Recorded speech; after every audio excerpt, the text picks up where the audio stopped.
Little twin girls knocked and said, "They heard our mama, please help." Single dad shocked them all. Intro hook. It was past 10 o'clock on a cold Tuesday night when Marcus heard a knock at his front door. Not a confident knock, a desperate one, small fists hitting wood as fast as they could. He almost didn't answer. But something in his gut told him this was different. This was real. When he opened the door, he found two little girls standing on his porch in their pajamas. They couldn't have been older than 6. Their faces were streaked with tears, their bare feet trembling against the cold concrete. One of them looked up at him and said 4 words that stopped his heart completely. "They heard our mama, please."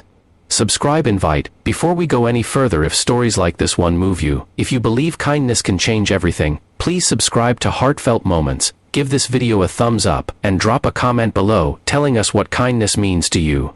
Every single one of your comments reminds us why we do this. Now, let's get back to Marcus and these two little girls.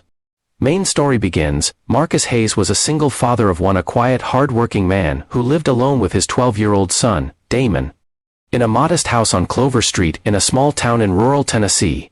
He worked long shifts at a warehouse and spent his weekends coaching Little League. He wasn't rich, wasn't famous, and didn't think of himself as particularly special. He was just a man trying to do right by his kid and his neighbors. He had seen the woman next door. Her name was Diana, maybe a handful of times. She had moved in about 3 months earlier with her twin girls, Lily and Rose. They kept to themselves mostly. Diana always looked tired, always a little guarded. Marcus had waved from the driveway a few times, offered to help carry groceries once. She had smiled politely, and said she was fine. He didn't push. That night, standing at his door in the cold, Lily and Rose were anything but fine. Marcus knelt down to their level right there on the porch. He kept his voice as calm as he could. "Where is your mama right now?" Rose grabbed his hand and pointed back toward their house. Through the darkness, Marcus could see that the front door was wide open.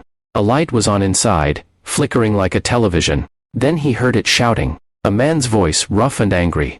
Marcus told the girls to step inside and stay with Damon, who had woken up and was standing wide-eyed at the top of the stairs.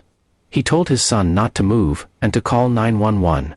Then Marcus crossed the yard. What he found inside that house would shake him for a long time afterward. Diana was on the kitchen floor, her arm covering her face, a man he had never seen before standing over her screaming. Marcus didn't hesitate. He stepped in, placed himself between Diana and the man, and said quietly but firmly, "That's enough. The police are already on the way, walk out the door now." Something about the steadiness in Marcus's voice, the complete lack of fear, made the man pause. Within minutes, the sound of sirens filled the street. The man bolted out the back. Officers arrived moments later and took over the scene. Diana sat on her kitchen floor shaking. Marcus sat beside her on the cold tile, not saying a word. He didn't need to. He just stayed.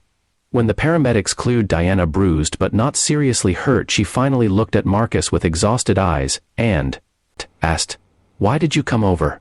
He shrugged softly and said, "Because your little girls trusted me enough to knock on my door. I wasn't going to let them down." Diana broke down crying all over again, but this time from relief. In the weeks that followed, the whole street changed. Neighbors who had barely spoken in years started checking in on Diana and the girls. A woman down the block organized a meal train. The local church donated a new deadbolt and a security camera for Diana's front door. Damon, who had been shy and uncertain around new people, started walking Lily and Rose to the school bus every morning without being asked. He just did it.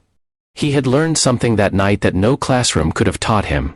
Marcus quietly made sure Diana had his number saved in her phone. He never made a big deal of any of it. He went back to his warehouse shifts, his Little League practices, his ordinary life. But nothing about that life felt small anymore. 3 months later, at a neighborhood cookout someone finally thought to organize, Diana stood up with a plastic cup of lemonade and said she wanted to say something. The yard got quiet. She looked at Marcus from across the picnic table and said, "You didn't know me, you didn't owe me anything, but when my girls had nowhere to turn, you were there. You showed them that good people still exist, and because of you, I believe that too." Lily and Rose ran over and hugged Marcus around the legs so hard he nearly toppled over.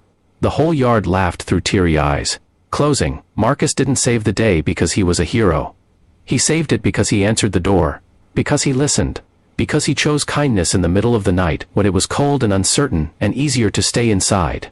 That's the thing about kindness, it rarely asks for the perfect moment. It just asks you to show up. So the next time someone knocks, whether it's on your door, or just on your heart, answer it. You never know whose world you might change. Thank you for watching Heartfelt Moments.